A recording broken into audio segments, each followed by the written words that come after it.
अपने भारतवासियों को अगर हम परम सुखी करना चाहते हैं तो केवल वस्तु और व्यवस्था से नहीं कर सकते, उनका बौद्धिक स्तर सुधरना चाहिए।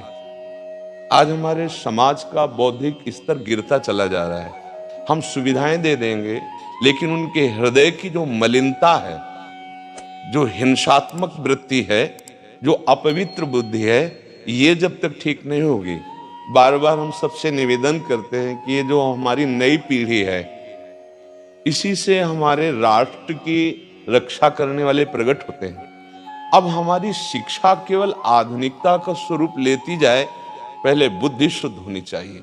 मय्येव मन आदत्स्व मयि बुद्धिम निवेश है, तो निवशिष्यति मय्येव अत ऊर्ध्वम न संशया, तू मेरे में ही निवास करेगा, अर्थात भगवदानंद में। हमारे जीवन का लक्ष्य क्या है?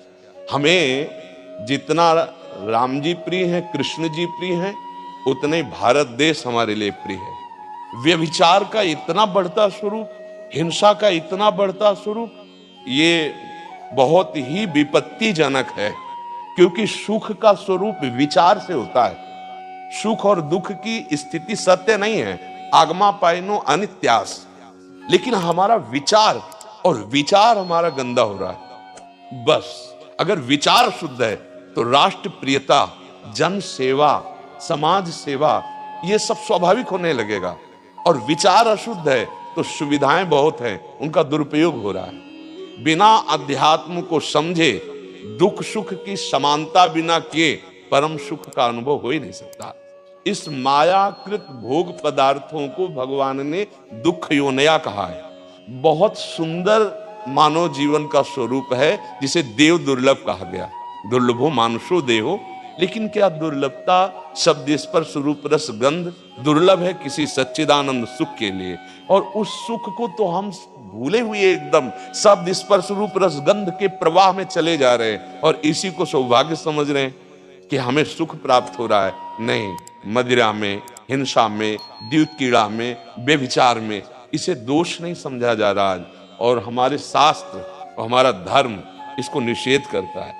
आज स्कूली विद्यार्थी जिनको ब्रह्मचर्य से पुष्ट होना चाहिए, वो ब्रह्मचर्य नष्ट कर रहे हैं। ये बड़ा चिंता का विषय है। हमारे देश के लिए जो जवान, उसमें बुद्धि और शरीर बल दोनों होना चाहिए। शरीर बल क्षीण हो रहा है। जैसे गेहूं की फसल है और गलेथ में काट ली जाए तो न दाना मिलेगा न सही भूस मिलेगा, ऐसे ही 20 वर्ष की अवस्था तक ब्रह्मचर्य नष्ट कर दिया जाए तो वो गृहस्थ के योग्य में नहीं रह सकता। राष्ट्र सेवा की क्या बात है? हमारे राष्ट्र सेवा के लिए बहुत विशाल हृदय की आवश्यकता है। हमारे शरीर को बहुत स्वस्थ रखने की आवश्यकता है। दोनों का स्वस्थ होना बहुत आवश्यक है। तो शरीर को तो नष्ट किया जा रहा है विषय भोगों में, तो इसीलिए आहार शुद्ध करने की है, आचरण शुद्ध करने की है। हमारे देश ने चरित्र की पूजा की है। रावण किसी बात में कम नहीं था। आज भी कोई शिव अगर अभिषेक होता है तो तांडव स्तोत्र उसी का गाया जाता है। जटाटवी गलत ज्वलप प्रवाह पावित स्थले। ऐसा विद्वान और ऐसा बलवान चरित्रहीन हो गया तो अपने देशवासियों ने राक्षस कह दिया उसको। तो सबसे ये प्रार्थना है कि हमारे नई पीढ़ी को सुधारा जाए, उनकी मानसिकता, उनका बौद्धिक स्तर सुधरे, क्योंकि भगवान ने हमें सेवा के लिए भेजा है सबको। चाहे जितना एकांत गुफा में भजन करे, उसकी भजन की सिद्धि समाज सुधार में लगेगी। खास बात है अपने जीवन को सत्य और तप में तपा करके समाज को प्रदान कर देना। बहुनाम जन्म नाम अंते ज्ञानवान माम प्रपद्यते वासुदेवा स्वरमित सम आत्मा सुदुर्लभा। भगवान कहते हैं बहुत जन्मों की आराधना के बाद ऐसा विवेक जागृत होता है, ऐसा ज्ञान प्राप्त होता है कि सबके हृदय मंदिर पर भगवान वासुदेव विराजमान है। तुम अविनाशी के बच्चा हो, जो चाहो कर सकते हो, पर तुम्हारी चाह गलत दिशा को चली गई तो हमारी राष्ट्र सेवा में लगो, समाज सेवा में।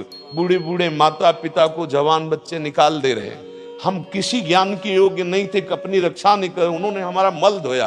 आज हमें अवस्था उनकी सेवा की। हमारा समाज किस तरह से गिरता जा रहा है। ये मनुष्य की मनुष्यता को भी छोड़ते चले जा रहे हैं। इनकी बुद्धि सुधारो, इनको धर्म का ज्ञान करवाओ, इनको राष्ट्र प्रियता सिखाओ कि राष्ट्र के लिए कैसे प्राण समर्पित किए जाते हैं।